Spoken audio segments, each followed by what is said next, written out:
राजा की यात्रा, 5 तत्वों की खोज, पृथ्वी का सबक। राजा सबसे पहले पृथ्वी देवी के पास गए।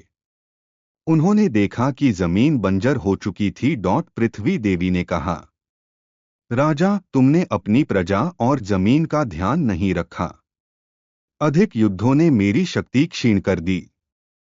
स्थिरता और धैर्य का महत्व समझो। जमीन को सींचो और प्रजा की सेवा करो। राजा ने प्रजा को मदद दी और बंजर भूमि पर खेती शुरू करवाई। जल का सबक। इसके बाद राजा एक गुफा में पहुंचे, जहां जल देवता ने कहा, राजा, जल प्रवाह का प्रतीक है। तुमने जलाशयों की देखभाल नहीं की, जिससे नदियां सूख गईं। प्रवाह और सामंजस्य का सम्मान करो। राजा ने नदियों को पुनर्जीवित करने और जल प्रबंधन का वचन दिया। अग्नि का सबक। तीसरे पड़ाव पर राजा ने एक पर्वत पर अग्नि देवता को पाया। अग्नि ने कहा, तुमने अपनी ऊर्जा और क्रोध को नियंत्रण में नहीं रखा। अग्नि संतुलित हो तो प्रकाश देती है, लेकिन असंतुलित हो तो विनाश। आत्मनियंत्रण और साहस से ही अग्नि को साधा जा सकता है। राजा ने अपने क्रोध और ऊर्जा को सही दिशा में लगाने की प्रतिज्ञा की। वायु का सबक। चौथे चरण में राजा ने वायु देवता से मुलाकात की। वायु ने कहा, तुमने स्वतंत्रता और विचारों की उड़ान को रोका है। जीवन को गति दो और विचारों को बहने दो। लचीलापन और खुलापन अपनाओ। राजा ने अपनी नीतियों में परिवर्तन किया, जिससे प्रजा को स्वतंत्रता मिली। आकाश का सबक। अंतिम चरण में राजा ने आकाश देवता से संवाद किया। आकाश ने कहा, तुमने अपनी चेतना और आत्मा की अनदेखी की। आकाश हर चीज को धारण करता है, लेकिन कभी भटकता नहीं। ध्यान और आत्मविश्लेषण से तुम्हें अपनी दिशा और उद्देश्य का ज्ञान होगा। राजा ने ध्यान और साधना के माध्यम से आत्मज्ञान प्राप्त किया।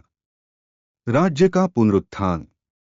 5 तत्वों से मिले सबक के बाद राजा ने अपने राज्य में इन तत्वों का संतुलन स्थापित किया। भूमि पर खेती शुरू हुई। जलाशयों का पुनर्निर्माण हुआ। ऊर्जा का उपयोग जनहित में किया गया। लोगों को स्वतंत्रता और गति मिली।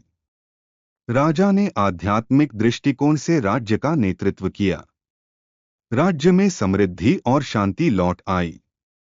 5 तत्वों का दार्शनिक संदेश। संतुलन आवश्यक है। 5 तत्वों का असंतुलन विनाश का कारण बनता है। हमें अपने जीवन में मानसिक, शारीरिक और आध्यात्मिक संतुलन बनाए रखना चाहिए। प्रकृति से जुड़ा। पंचमहाभूत हमें प्रकृति और हमारे जीवन के बीच गहरे संबंध का एहसास कराते हैं। प्रकृति के साथ सामंजस्य हमें सुख और शांति प्रदान करता है।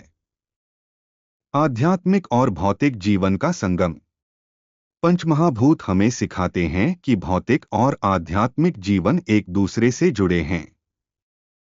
आत्मज्ञान का महत्व।